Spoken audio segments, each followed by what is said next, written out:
Good morning, and welcome to Making Sense of It. This program is our gift to you from the Glasser Institute for Choice Theory. And every day we have a member of the staff, someone who has been certified with reality therapy choice theory, to come on and present a 20-minute talk and how they understand Dr. Glasser's concepts. So we have today, our speaker is our current president of the U.S. Glasser Institute for Choice Theory, Jan Moray. And it's a delight to have Jan here today, as well as all of our audience. And her topic is, were our founding fathers lead managers? And I love the way that in her description of what she's going to talk about, she looked at the monarchies, but that the U.S. developed a democracy because, what was her exact words here? The founding fathers rejected the concept of establishing the monarchy type of government because they wanted the citizens to have a say. So, sounds good. Jan, take it away. Okay, thank you, Mona, for that introduction. Appreciate it. And thanks to everybody who's joining live. I appreciate that. And for those of you who are watching after the fact. And so, but when you think of government, do you ever associate with how a government is run with lead management, or are governments off limits? And that's an area that we shouldn't be concerned about spreading the word of choice theory. But wouldn't it be nice if our government officials were lead managers? And over the years, I have often heard, that the founding fathers of the United States, the founding of the United States was one of the greatest experiments in freedom.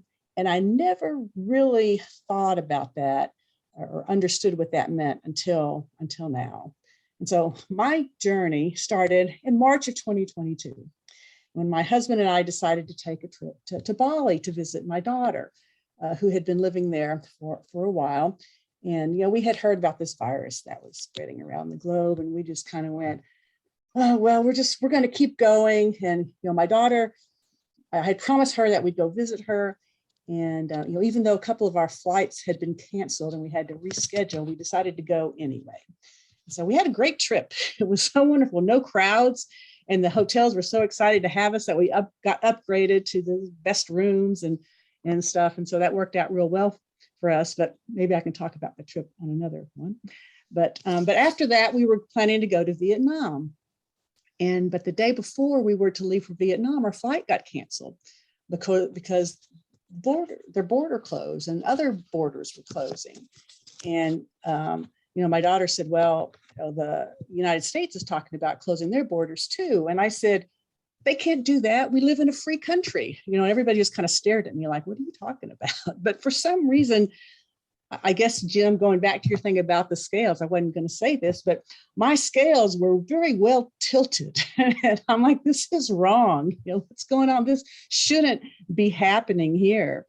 And, And the thing that really got to me is that all of these lockdowns and all of the measures that were being taken kind of all happened at the same time. And I was a student of Deming before I learned about choice theory and Dr. Glasser. And I was a big proponent of statistical thinking.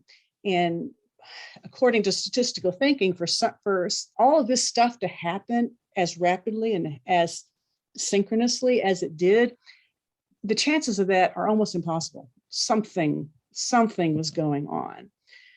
So I knew that my rights were being violated some way or another, but I didn't exactly know what or when or how. So I started learning about the Constitution, and because I really wanted to understand what was going on. And the more I learned about it, the more I thought, wow, our founding fathers really were lead managers.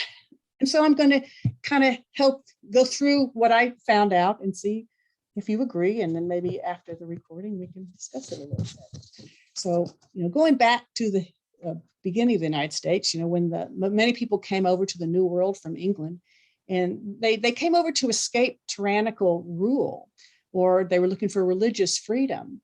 And so they wanted to start a new life in a new world. But even the 3,500 miles across the big ocean was not far enough away from the tentacles of King George. And we started, and people here started feeling the effects, and they were, being taxed, and they weren't allowed not good enough representation. And, people were saying, hey, that's not why we came over here. We came over here to get away from this stuff, not for you to continue to control our lives. And so, things finally got to a point where they said, we're going to create a new government. And think about that, creating a government, because that's not how governments usually happen. They usually happen when some group overthrows another group, or takes over their power. It's our founding fathers envisioned this new government as one that would protect the people. And how novel is that?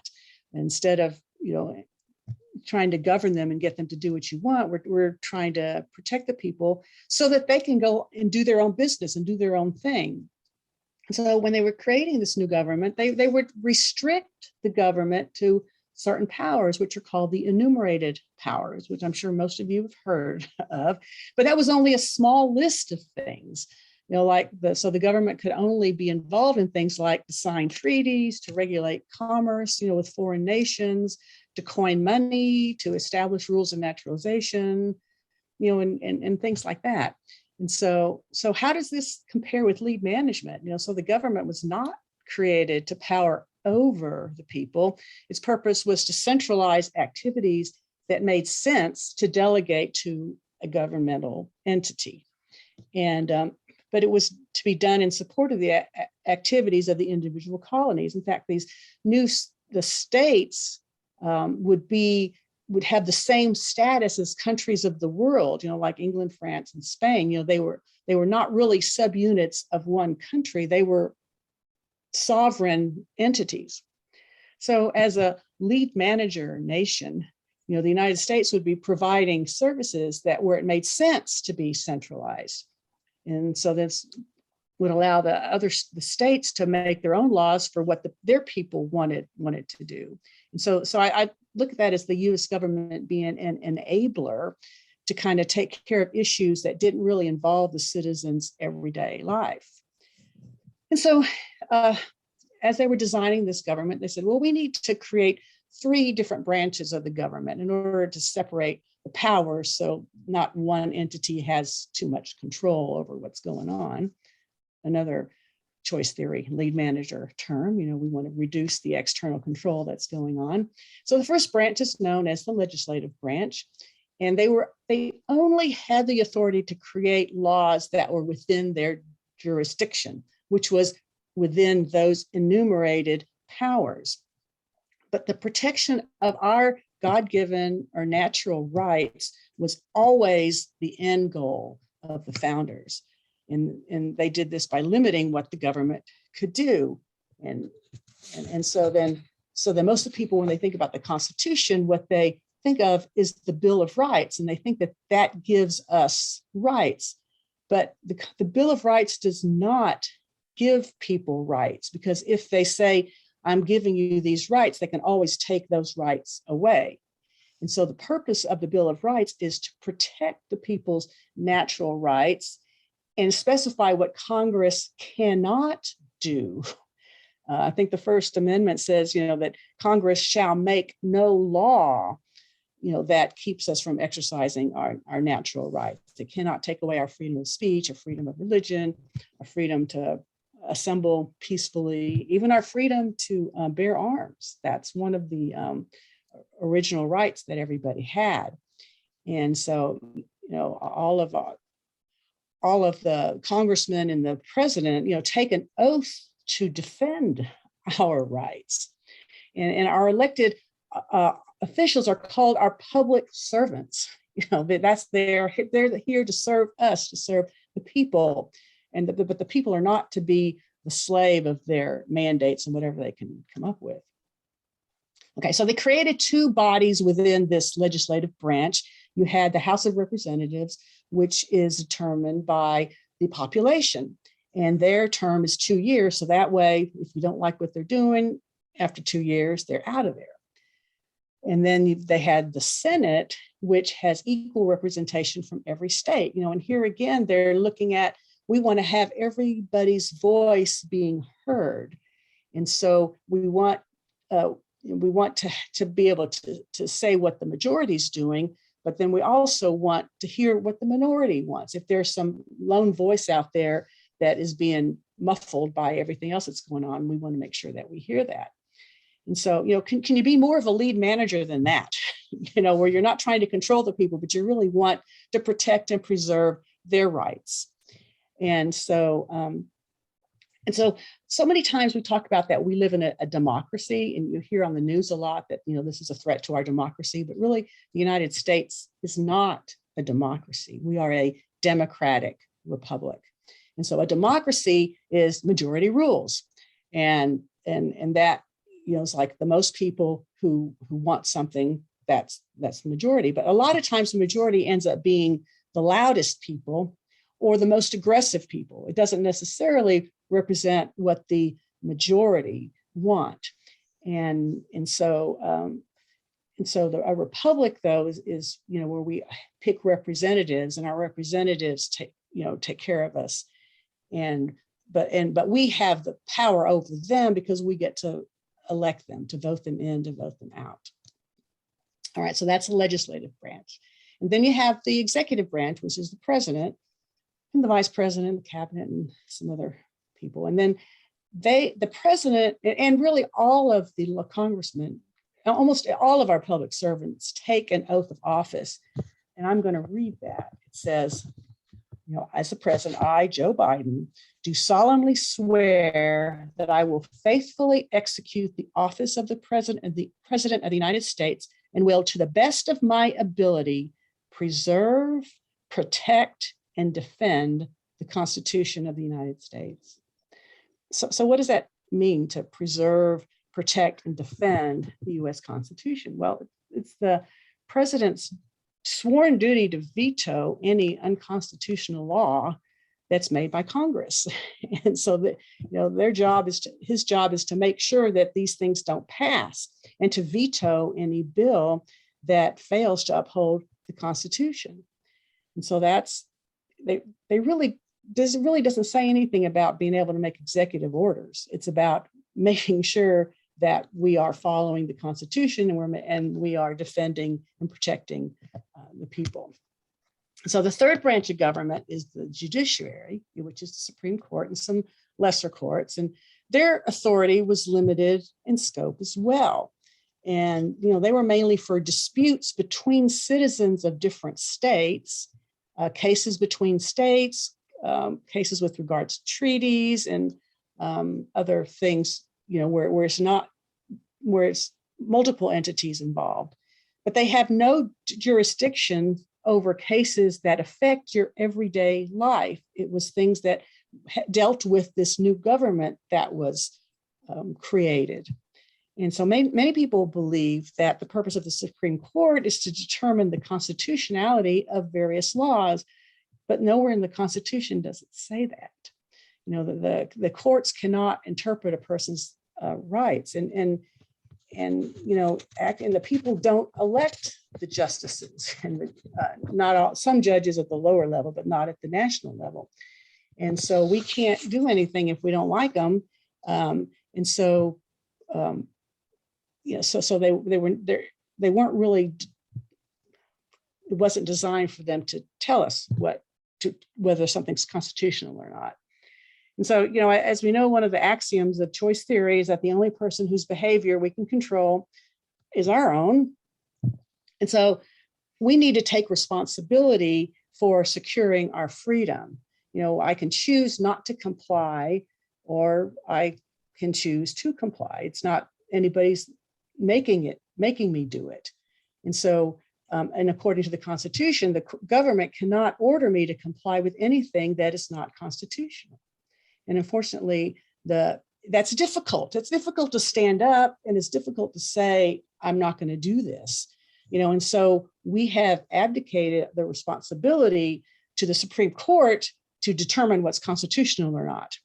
And and so, but these justices, like I said, are not elected by the people, and so they may not necessarily represent what we want. And so, recently I watched several clips of the airline employees cheering and the passengers cheering and ripping off their masks when the announcement came up that they no longer have to wear the mask on flights, within the United States.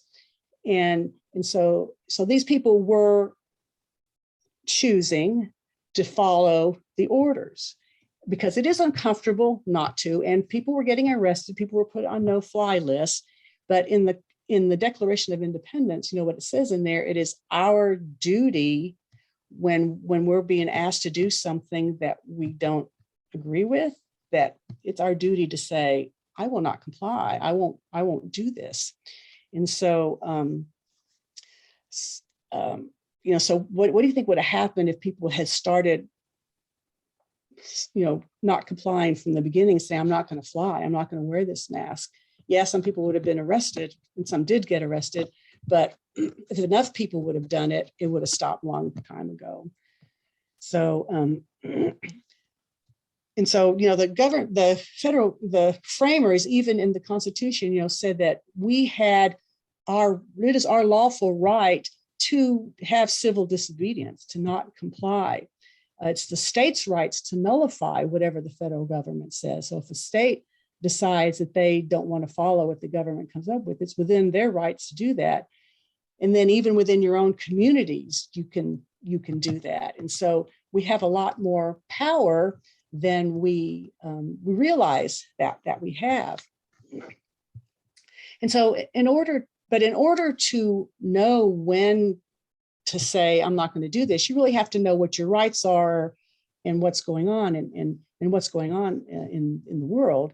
And so our framers considered the free press as a fourth branch of government, because if you're not allowed to hear both sides of the story, and there's always multiple sides of a story, and if you're not allowing everyone to hear everything that's going on, then you cannot make a good decision. And so I think back to my college years. I went to Rice in Houston, and I was a member of the band, which was called the Marching Owl Band, which marching was used very loosely because we weren't very good at marching. But the only reason people came to the halftime shows was because of the satirical comments of the script that was done, and the band was kind of like just allowing it to be a halftime show, because then the band was out there doing their thing. So we were, this is in the late 70s, and we were playing the University of Houston at the Astrodome. And the Superdome had just been built in New Orleans. And so the announcer got up and, was announcing the band, we're so thrilled to be here in the Astrodome, the smallest domed stadium in the world. And just so happens in the audience that day was Judge Roy Hoffines, who was instrumental in getting the Astrodome built. And he was not very happy with the script. And so he sent one of his people up there and said, you got to take that script away. And so then the next thing we hear, next, the band is going to play Raindrops Keep Falling on My Head. And so we're all looking at each other going, well, that's kind of weird. But then with the free press, the next day in the Houston Chronicle was the entire script written out. And so everybody got to read what was going to be said. And so that's an example of free speech, to be able to hear every side of the story and really know what's going on and try to keep these people from censoring others. And so,